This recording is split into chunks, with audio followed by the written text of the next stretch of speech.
Well, hello there, and welcome to my kitchen table. A place in most homes where we can sit with family and friends and just talk for hours.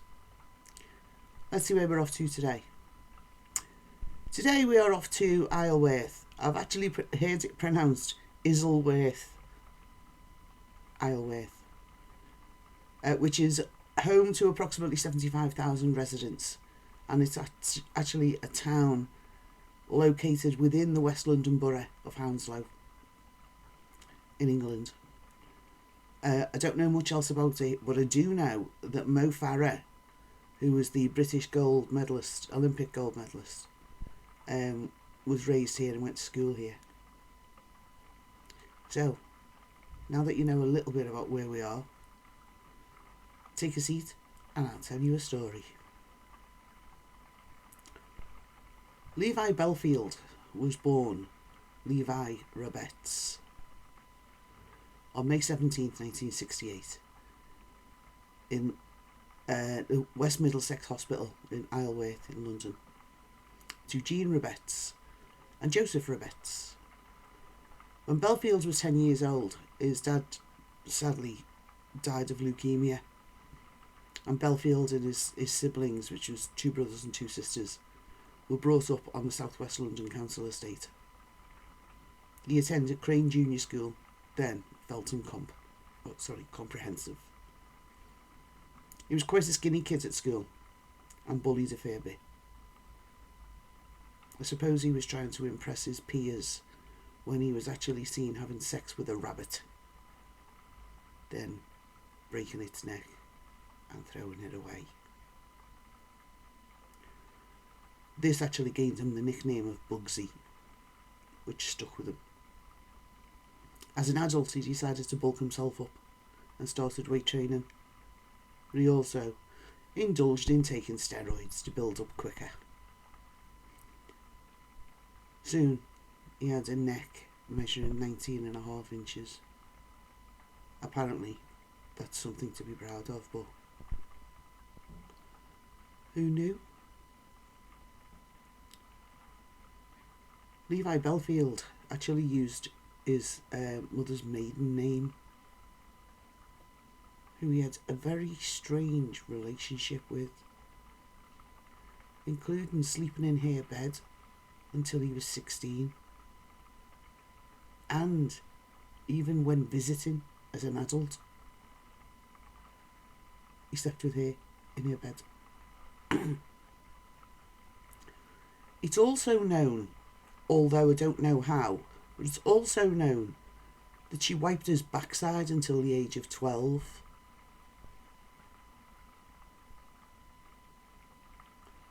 I'll leave that one with you. Because this would actually be assault of a sexual nature if it was today. Is it any wonder that he was screwed up? He's a serial killer, sex offender, rapist, kidnapper, burglar, etc., etc. Bellfield had fathered 11 children with 5 different women. 3 youngest with the most recent girlfriend, Emma Mills. All of his relationships were basically the same. He started off very sweet, generous and caring, but turned into a very violent and controlling partner, having affairs and one-night stands. When working as a bouncer, he would often bully young girls into having sex with him. And he actually used something that's absolutely ridiculous to me, because I'd rather just leave. But because he knew that they were underage and shouldn't be in there drinking, that's what he held against them. The threat of being thrown out or their parents being called. Doesn't make sense to me. I'll say, I'd rather just leave. Bellfield's first actual conviction was when he was 13 years old for burglary in 1981.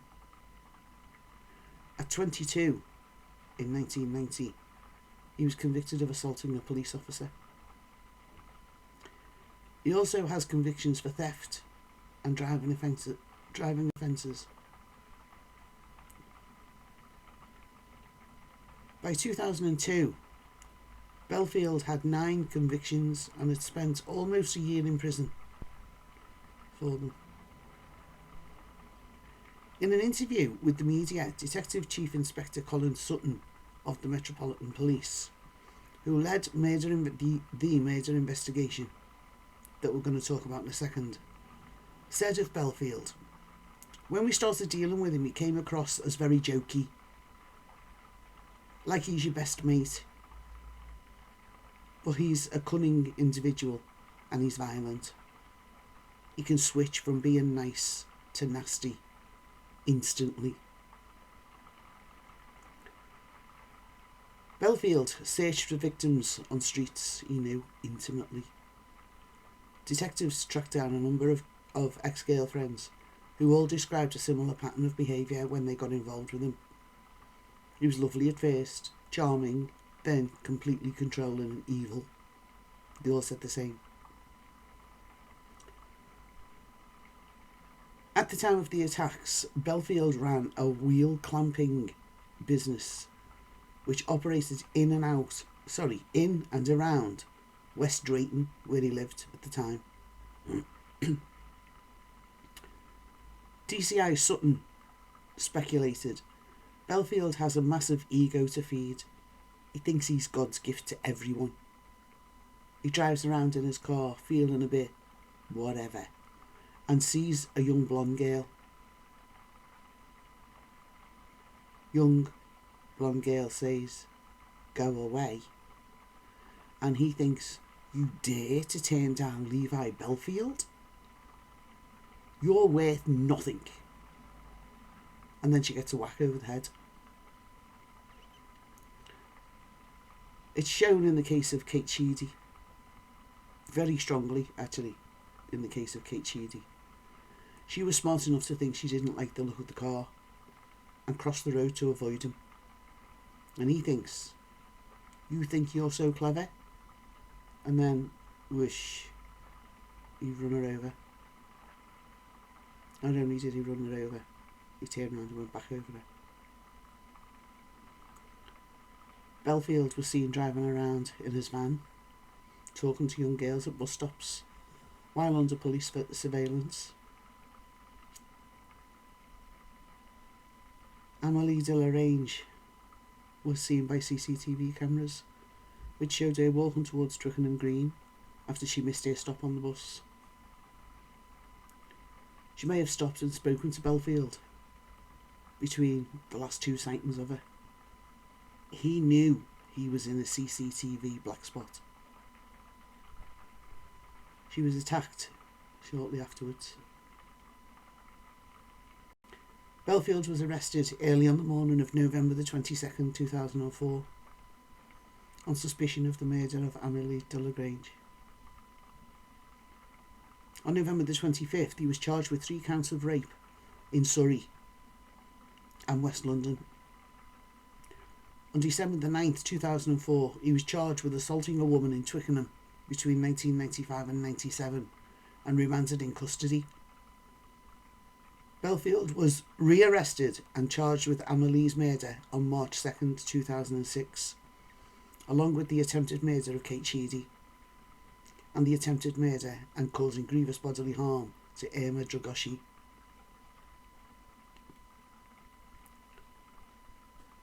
On May 25th, 2006, Bellfield was charged with the murder of Marsha McDonnell. Marsha Louise McDonnell, a 19-year-old woman, was beaten over the head with a blunt instrument near her home in Hampton on February 4th, 2003.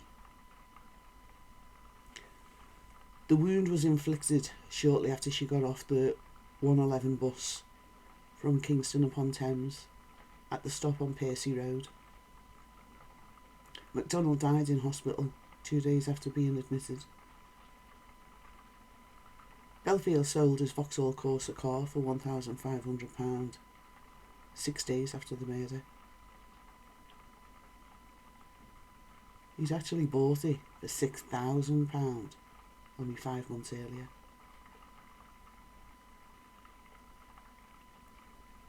Kate Sheedy, then 18 years old, was deliberately run over as she crossed the road near an entrance to an industrial estate in Isleworth in May 2004.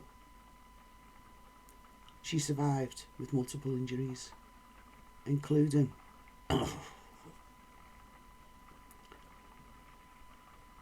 I've had 3 broken ribs, and oh my God, is it painful. But this girl, almost every rib broken. The pain she must have been in. A ruptured spleen.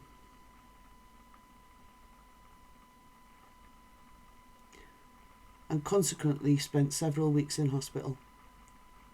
Nearly 4 years later, Sheedy gave evidence against Bellfield. When he was tried for attempted murder.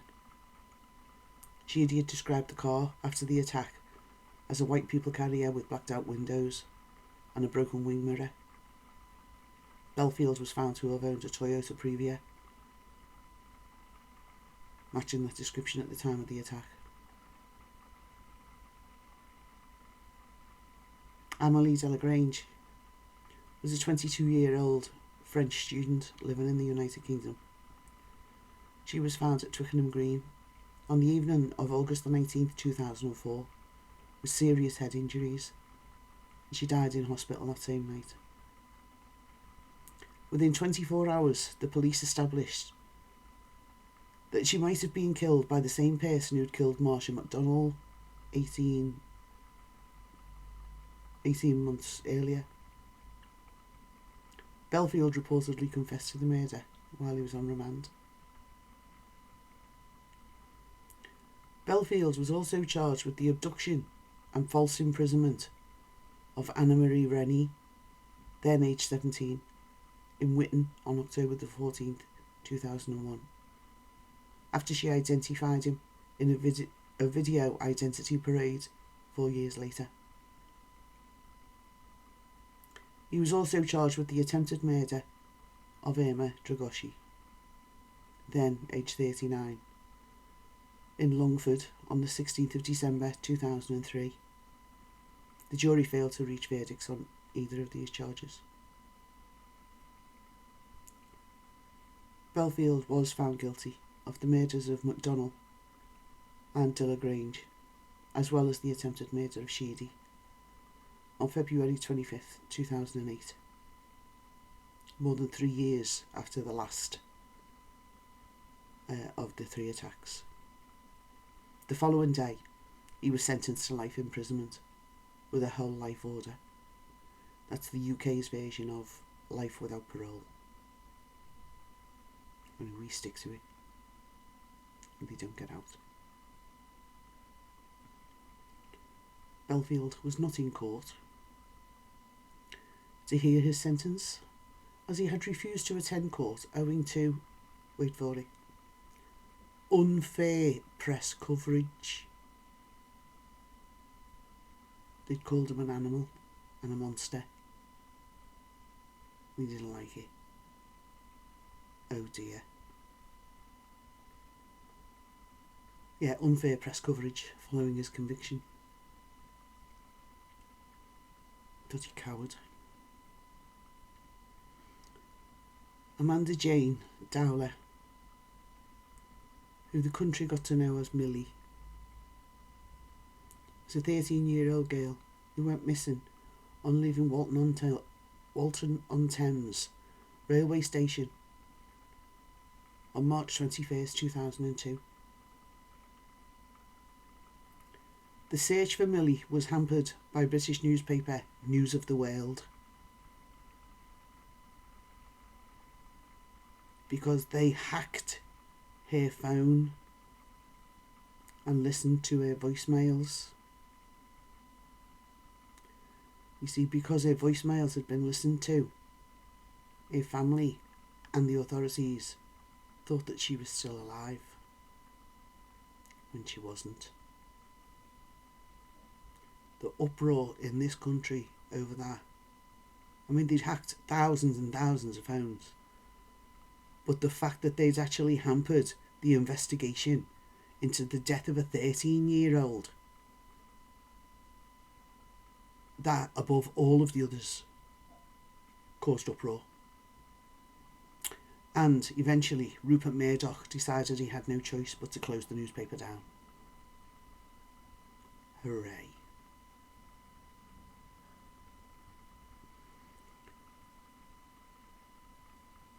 Thinking Milly had listened to the voicemails herself, like I've just said, led her family and police to believe that she was still alive. The kidnapping, rape and murder of Milly Dowler, she was 13 years old, for God's sake.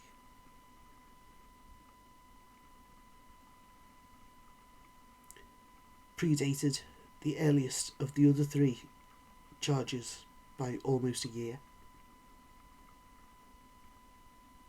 He was named as the prime suspect in connection with the murder in the immediate aftermath of the first trial in 2008. As a result, the inquest into Milly's death was adjourned.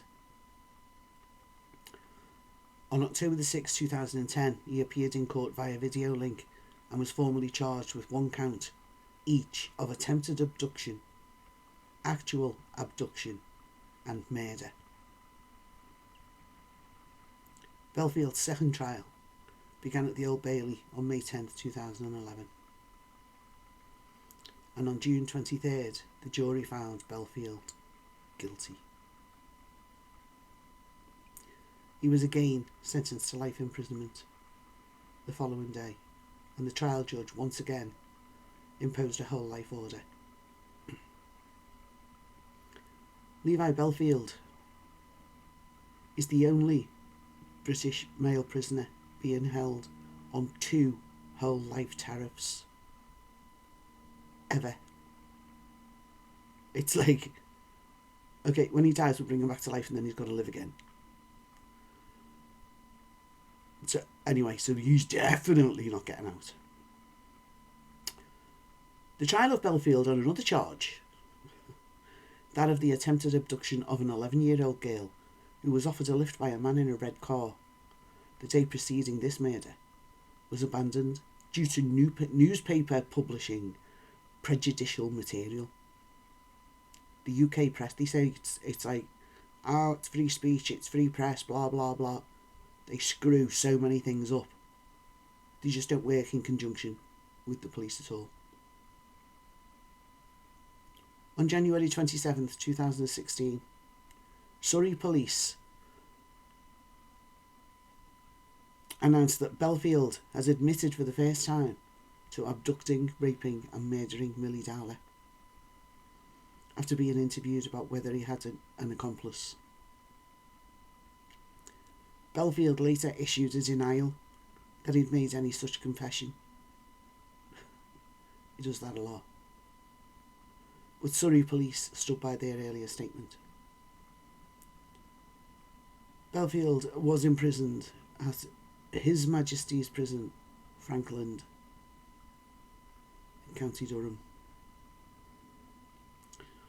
where he was to spend the rest of his life, and he will never be paroled, never released, and it is guaranteed that he will die in prison.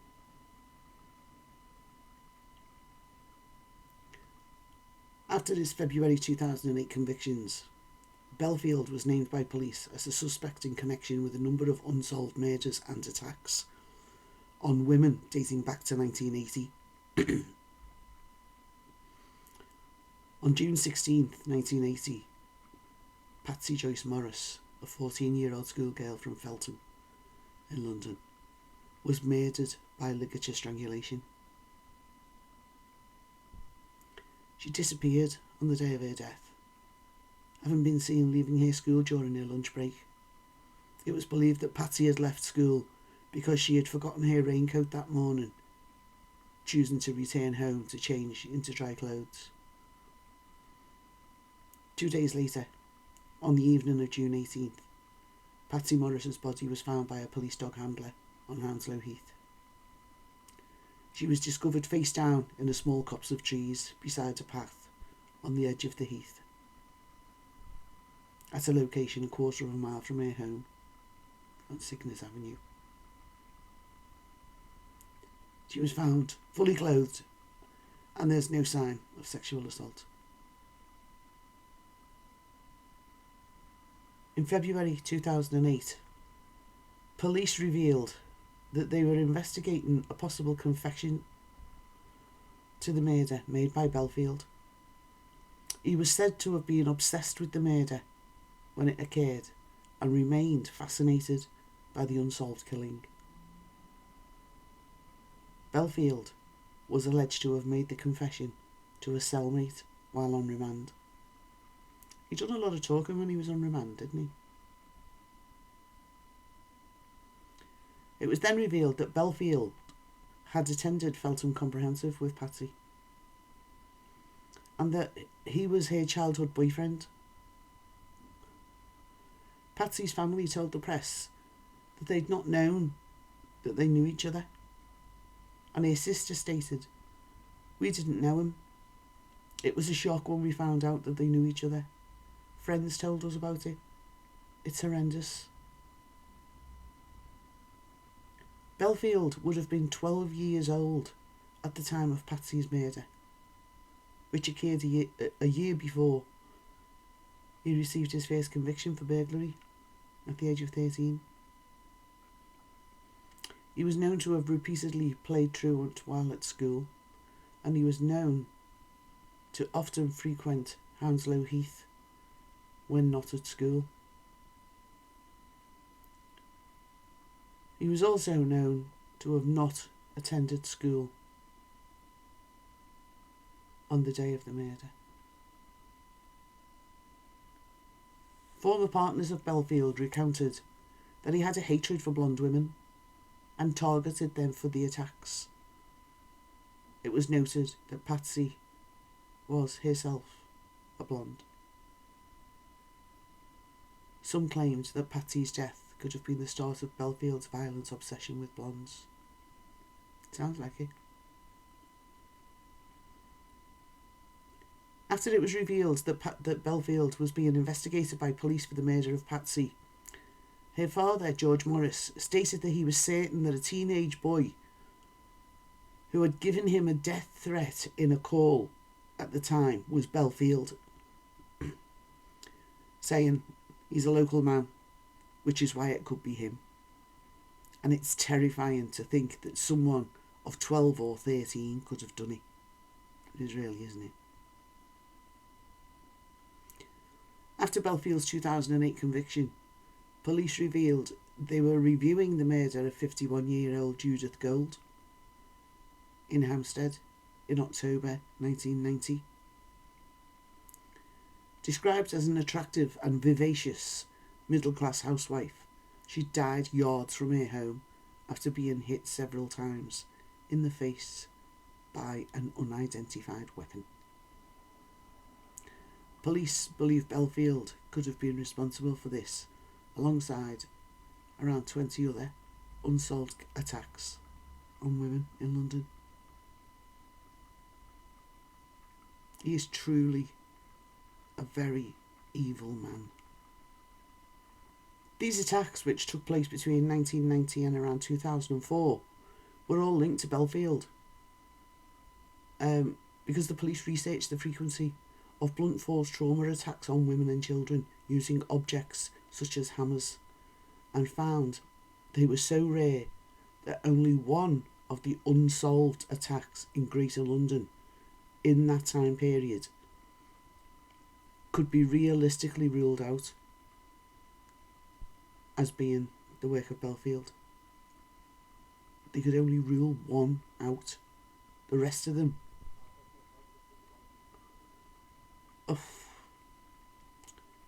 regarding the July 6th, 1996 murders of 45-year-old Lynn Russell and her 6-year-old daughter Megan Russell, and the attempted murder of Josie Russell, BBC Cymru, Wales, reported that Bellfield had allegedly confessed to the murders to a fellow prisoner, giving details that would only be known by the killer.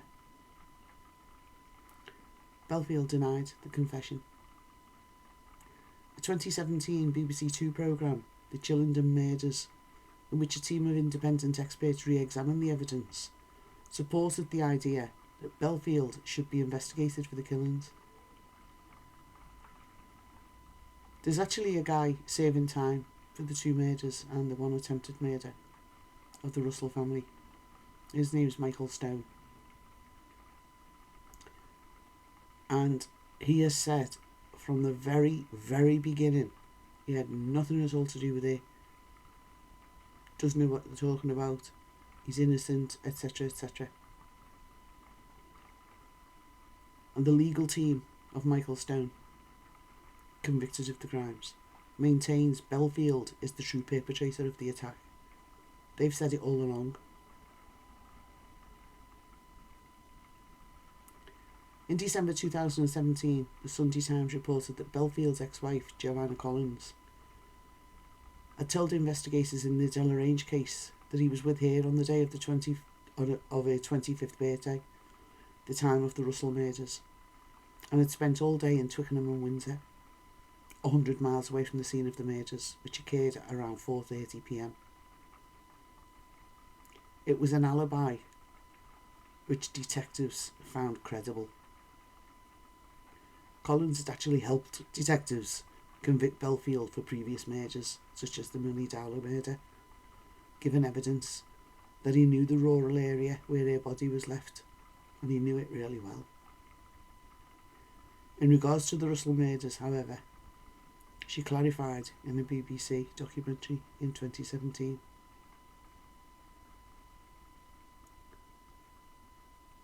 She said, "My daughter was born in 96, and the day in question was the day of my birthday. He never left my side, all day and all night, so there's absolutely no way he could have got from Twickenham, where I lived, or Windsor, where I kept my horses, to Kent, done what they said he did, and got back without me knowing where he was, that he wasn't there. I can, hand on my heart, I hate to say it, but I can say, hand on my heart, that he didn't do it." In February 2022, it was claimed by Stone's lawyer, Paul Bacon, that Bellfield had actually confessed to the murders of Lynn and Megan in a 4-page statement, with details he claims only the killer would know. However, as well as his former wife previously saying it wasn't possible for him to be the guilty party, a member of Stone's legal team also later admitted that there was nothing in Bellfield's statement which was not already in the public domain, suggesting that he could have fabricated it just using known evidence. The detective responsible for investigating Bellfield's known crimes, DCI Colin Sutton, also stated to the press, "Knowing Bellfield as I do, this could be him playing mind games." The Metropolitan Police previously investigated allegations that Bellfield was involved in the Russell murders and found no evidence to support the claims. In 2023, Bellfield's lawyer claimed that Bellfield had admitted to the murders during a conversation with a prison psychologist. Stone's lawyer had declared that a signed confession by Bellfield had been handed over to the Criminal Cases Review Commission.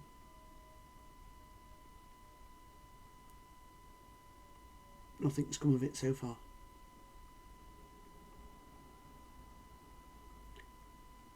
Elizabeth Chow and Lola Shenkoya.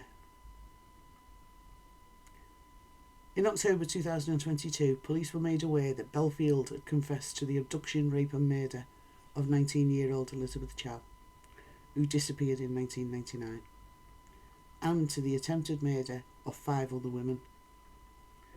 Chow went missing in West London on April 16, 1999, when she left her home in West Ealing at noon to attend Thames Valley University. She was last seen by a friend on Ealing Broadway at 5:50 p.m. and Bellfield was not interviewed over the murder until the following month, when he admitted in a recorded interview that he'd abducted and killed Chow and pointed to the location of the body on a map. The family of Elizabeth Chow accused the Metropolitan Police of not taking the case seriously because of their race. Authorities are taking Bellfield's claims extremely seriously. 27-year-old Lola Shenkoya also vanished several months later from the exact same location as Elizabeth Chow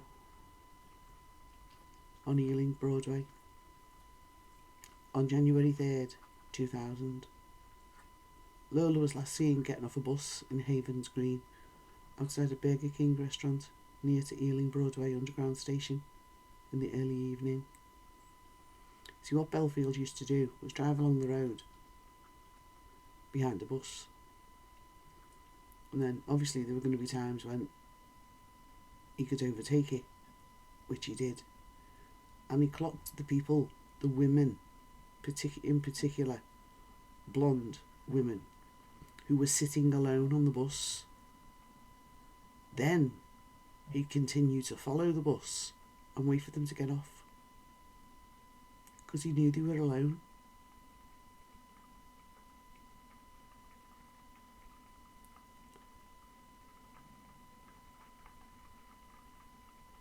So, sorry, I was talking about Lola, last seen getting off a bus at Havens Green outside a Burger King. She was not seen again, and although Lola's case is believed to have been related to Elizabeth's disappearance, Bellfield has not been publicly identified as a suspect in her presumed murder. In January 2004, 23-year-old Sarah Spurrell was struck 3 times with a hammer in a dark street in the East Sussex town of Hastings. Sarah survived the attack due to the intervention of a bystander and later informed the police, but was allegedly told that they lacked the resources to investigate the assault.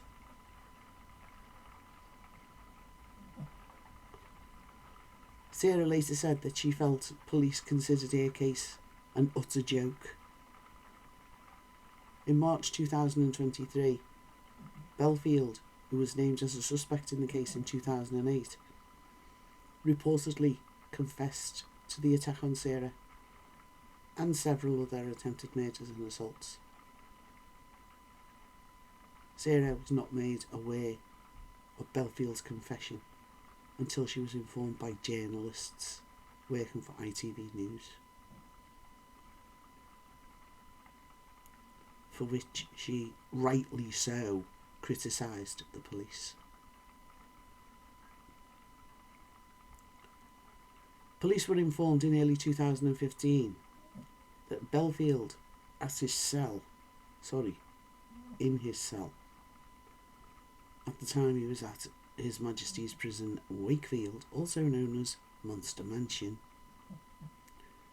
had admitted to unsolved rape and murder cases. The Metropolitan Police coordinated the subsequent investigations of 10 police forces. On November 9th, 2016, they issued a statement which said, "All lines of inquiry have now been exhausted, and the decision has been taken to close this investigation, as there is no evidence to link the individual to any case for which he has not already been convicted." It was later revealed by police that Bellfield may have lied about other murders so he could inflict pain on the families, because that's the kind of person that he is. The investigation that led to Bellfield's arrest was dramatised by ITV in a 3-part television series that premiered in early 2019. Manhunt was adapted from the memoirs of DCI Colin Sutton, and actor Martin Clunes actually played Sutton. The third episode of the 8-part series Making a Monster, commissioned by the Crime and Investigation Channel, focuses on Bellfield's character and motivations. The Real Manhunt aired on Sky Crime in 2021. The second episode explored the Levi Bellfield investigation. DCI Colin Sutton and his original team of Metropolitan Police detectives described everything from the moment Bellfield was identified through to his arrest, trial and conviction. He is currently being held at His Majesty's Prison, Frankland, which is a high security prison in County Durham, which is in the north of England. And he will never get out. Thank you so much for allowing me to tell you this story. If you found it interesting, please hit the like button and subscribe. It's free to do, so don't hold back. And don't forget, give someone a smile. They're contagious, you know. I've been Sue. TTFN.